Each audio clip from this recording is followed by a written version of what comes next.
Every morning you open your eyes, your mind is empty for a few seconds. No drama yet, no emails, no noise, just a small quiet space. In that tiny space, your day is decided more than you think. Most people hand that space over to habit and let yesterday walk back in like it owns the place. But you can use that same space to build the mind you need for the life you want. When you learn to build your mind every morning, you stop living on emotional autopilot. You stop letting other people's old memories and random problems be the boss of your mood. It does not mean the problems disappear. It means you show up stronger and clearer when they come. That is the difference between dragging yourself through the day and driving yourself through the day. Decide your mood before the world decides it for you. The moment you wake up, your feelings are soft clay. If you do not shape them, your worries will. So sit there for a moment and choose how you want to feel today. Not how you feel right this second, but how you are willing to show up. You can say to yourself, today I choose calm, or today I choose courage. Even while you still feel tired or stressed, your brain might argue at first because it is used to waking up in reaction mode. That is fine. You are not pretending everything is perfect. You are simply choosing your starting point. A pilot does not control the weather, but they do control how they take off. Think about the mornings when you jumped out of bed late, rushed around, snapped at someone, and then the whole day felt off. That did not happen by magic. It started with an unplanned move. When you do not set your mood, the smallest thing can throw you off. A slow driver, a messy kitchen, one text message, and suddenly you say, here we go again, this day is already bad. But the day did not decide that, your untrained mood did. Deciding your mood is not about fake happiness. Some mornings you wake up with real pain, real grief, real pressure. On those days, choosing your mood might sound like, today I choose to keep going, or today I choose patience with myself. It can be quiet, it can be soft, but it is still a choice, and that choice gives you a little power back. You can build a tiny routine around this choice. Before you stand up, put your feet on the floor, take a breath, and name your mood for the day. Say it in your head or out loud. Imagine that mood as a color or a temperature that you wrap around yourself. It will not make the day magically easy, but it gives your mind a direction. At first, you will forget to do this on some mornings. You will catch yourself halfway through the day already irritated and say, I did not choose anything today. Do not beat yourself up for that. Just notice it and decide your mood right there in the middle of the day. Over time, your brain will start asking itself in the morning, how are we choosing to feel today? The more you practice, the more people will notice something different about you. They will see you staying steadier in traffic, at work, with your family. The truth is nothing outside changed, but your morning decision did. That is how you quietly start taking back control. Use the first 5 minutes to say thank you and set your intention, not to scroll your phone. Your phone is a fire hose of other people's lives, problems, and opinions. The moment you open it, you leave your own mind and jump into a crowd. If you do that before you even remember who you are and what you want, you start the day lost. Instead, give yourself 5 simple minutes to say thank you for what you already have. It can be basic things. Thank you for this bed. Thank you that I woke up. Thank you that I get another shot at today. You might still be broke, lonely, or stressed, but there is always something small that is still working. That practice keeps your mind from falling straight into lack and complaint. After gratitude, set one clear intention for the day. Intention is not a long to-do list. It is the way you want to move through your tasks. You can say, today my intention is to be focused, or today I intend to be kind even under pressure. That intention becomes a quiet filter your mind uses when things get busy. Those first 5 minutes shape what your brain looks for. If you start with social media, your mind starts the day comparing, judging, and chasing. If you start with gratitude and intention, your mind starts looking for reasons to be thankful and chances to live that intention. The outside world can be loud, but your inner filter decides what sticks. You might think 5 minutes will not change much, But look at how much damage 5 minutes of bad news or online drama can do to your mood. If 5 negative minutes can throw your whole morning off, 5 positive minutes can also pull it in a better direction. It is the same amount of time, just a different investment. Put a small obstacle between you and your phone in the morning. Charge it across the room, not in your hand. Place a notebook or a small card with your gratitude and intention prompts on top of it, so you see that first. You are not trying to be perfect. You are just trying to remember to build your mind before you pick up your screen. Over time, this becomes a habit that feels like brushing your teeth. At first, you do it because you know it is good for you. Later, you do it because you feel off when you skip it. Those first 5 minutes start to feel like you are checking in with your own life before checking in with the rest of the world. Speak to yourself out loud with courage, not with insults. Many people talk to themselves in a way they would never talk to a friend. You miss one alarm and immediately tell yourself you are lazy. You make a mistake and call yourself stupid. That voice becomes the soundtrack in your head all day. Your brain believes repetition more than it believes reality. If you keep telling yourself you are no good, your brain will start collecting proof to support that story. It will highlight every failure and hide every win. Soon you're not even seeing your own progress, only your problems. Start catching those automatic insults and flipping them. If you hear yourself say, "I never get anything right," pause and correct it. Say instead, "I am still learning," or "I did not get this right yet, but I am improving." At first, it will feel fake, but remember, the negative story you have been repeating is also not the full truth. Speak courage into your own mornings. You can say, "I can handle what comes today, even if I do not know how yet." You can say, "I have made it through hard days before, and I can make it through this one." You can remind yourself of times you did things you were proud of, even small things. This is not ego, it is maintenance. Saying it out loud matters. When you hear your own voice speak strength over your life, it lands deeper. Whisper it if you need to. Say it in the shower, in the car, in the mirror. It will feel strange at first because you are used to being your own critic, not your own coach. Keep going until it starts to feel normal. Be careful what jokes you make about yourself, too. You might say you are just playing when you call yourself a mess or a failure, but your mind is still listening. If you want a stronger life, you cannot keep building it on weak words. Save the heavy jokes for something else, not your identity. Over time, your inner voice will start to change tone on its own. You will still notice your mistakes, but the voice will sound more like, "Okay, that did not work. How can we fix it?" Instead of "Here you go again, ruining everything." That small shift in how you talk to yourself every morning is what keeps you in the game when life gets rough. Picture the future you and ask how that person would show up today. Every morning is a chance to train for the life you say you want.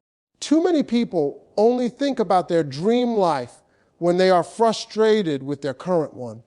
They say they want more, but they wake up and act like they are, or finally start that small task they keep avoiding. These are not huge, dramatic acts. They are small choices that line you up with your own future. When you dress or carry yourself like the version of you that you respect, your behavior starts to follow. If your future self is disciplined and your current self keeps snoozing the alarm, you can say, "Today I am going to borrow discipline from my future." It might just mean getting up 10 minutes earlier, but that is a crack in the old pattern. This is also how you handle fear. If you have a call, a test, or a conversation that scares you, picture the future you has already done things like this many times. Ask, how would they walk into this? Shoulders back, voice steady, prepared instead of panicking. Then you do your best to copy that energy, even if your hands are still shaking. Understand, you are not pretending to be someone else. You are practicing being the better version of yourself that you have not fully grown into yet. Athletes do this all the time. They visualize themselves winning before the game starts. You can use that same mental tool in your everyday life. If you do this every morning, slowly the gap between your current self and your future self will shrink. People will say you have changed, but you will know you have simply been training for this the whole time. One regular day at a time. Move your body a little so your mind wakes up a lot. Your brain sits in your body, not floating above it. If your body is stiff, tired, and sluggish, your mind will be too. You do not need an intense workout every morning, but you do need some kind of movement that tells your system we are up and alive. It can be as simple as stretching, a short walk, a few squats, or walking up and down the stairs. If you have health limits, just do what you safely can, even if it is only gentle stretching in bed. The point is to connect with your body on purpose, not to chase some perfect routine you will quit in a week. When you move, your blood flows and your brain gets more oxygen. That makes thinking clearer. Problems that felt heavy can feel a little lighter after 10 minutes of walking. Ideas that felt stuck can start to loosen up. You are literally shaking off the fog of sleep. Movement also sends a message to your mind about discipline. When you move, even when you do not feel like it, you teach yourself that feelings are not the only boss. That discipline leaks into other areas. You move your body even when you are tired, and later you might make that phone call even when you are nervous. If you can pair your movement with something that feeds your mind, you can walk while listening to something educational or encouraging. You can stretch while thinking about your intention for the day. Your time is tight, so let your habits work together instead of fighting for space. Start small enough that you cannot talk yourself out of it. Maybe you promise yourself 3 minutes of movement each morning. Once you start, you might do more, but your only rule is not to skip it. That tiny non-negotiable habit builds trust in yourself. Over the months, you will notice you handle stress a little better, sleep a little better, and think a little clearer. That is not magic. That is the result of choosing to move your body a bit every morning instead of rolling straight into stress. Feed your mind something better than gossip and complaints. Your mind is like a kitchen. If you keep putting junk in it, you should not be surprised when you feel tired and heavy. A lot of people start their day by cooking a full meal of drama, bad news, and gossip in their own heads. Decide that the first information you consume in the morning will help you grow, not shrink. This could be a few pages of a good book, a short encouraging message, some notes from a class you took, or anything that stretches you. It does not have to be deep or fancy. It just needs to be better than random noise. Even 10 minutes of learning can change how you feel about yourself. You go from just surviving your life to actively building your skills and mindset. That shifts you from victim mode to student mode. A victim asks, why is this happening to me? A student asks, what can I learn that helps me handle this?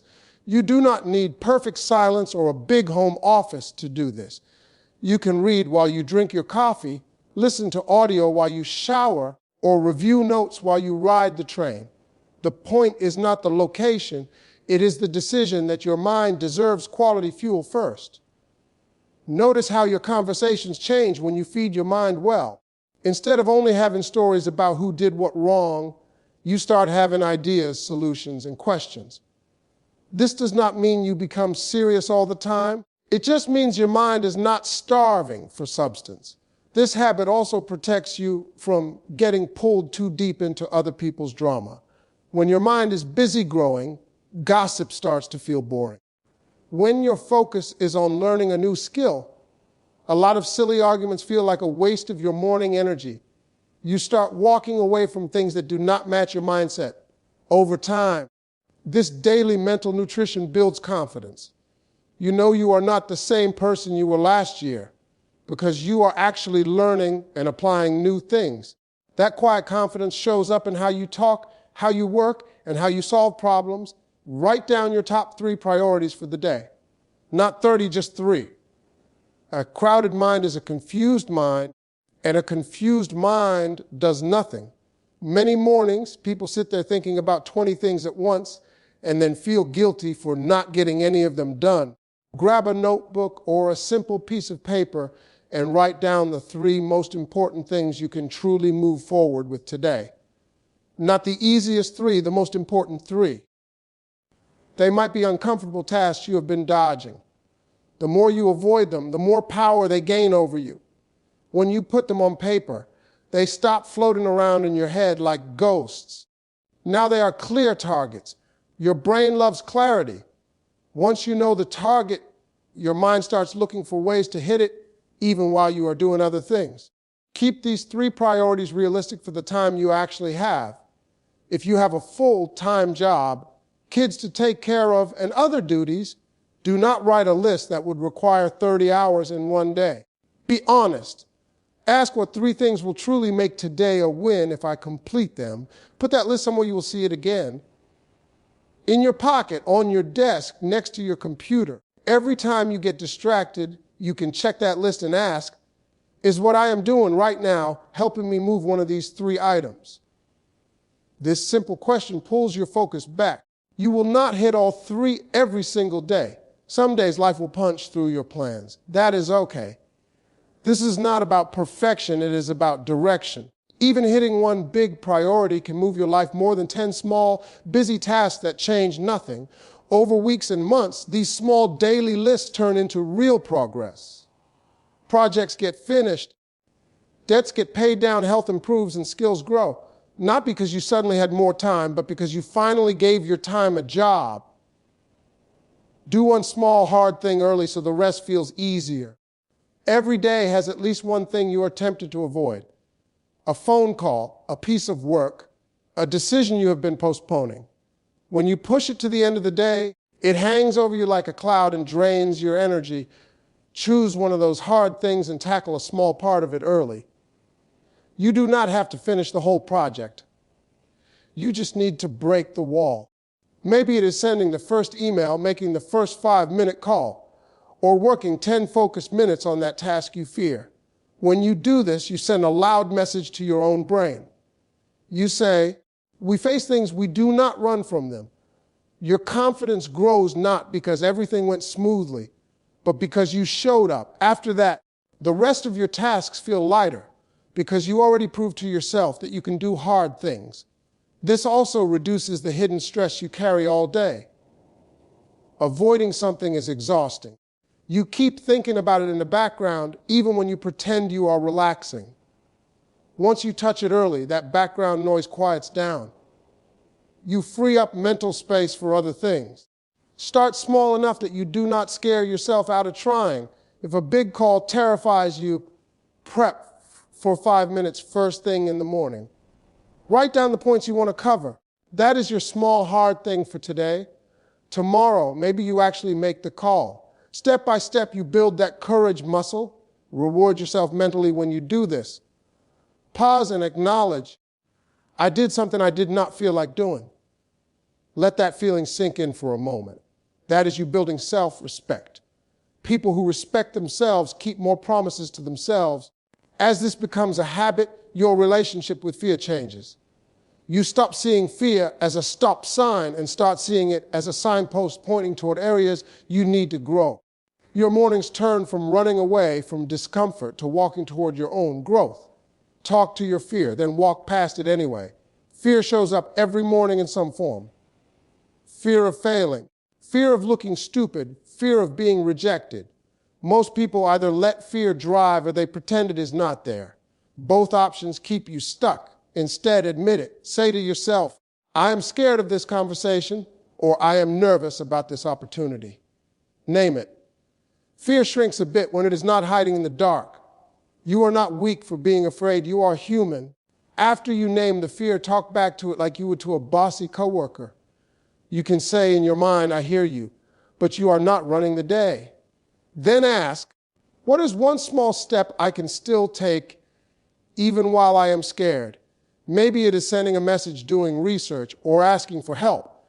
Understand that confidence does not come before action, it comes after. You do the things scared, you survive, and then confidence grows. If you wait to feel brave before you move, you can end up waiting for years. Mornings are a perfect time to practice small acts of courage before the day wears you down. Fear also lies. It tells you that if you fail, you will not recover, or that people are paying more attention than they really are. In the morning, when your mind is more open, you can challenge those lies. Ask yourself, what actually happened the last time I took a risk? Most of the time, you will remember that you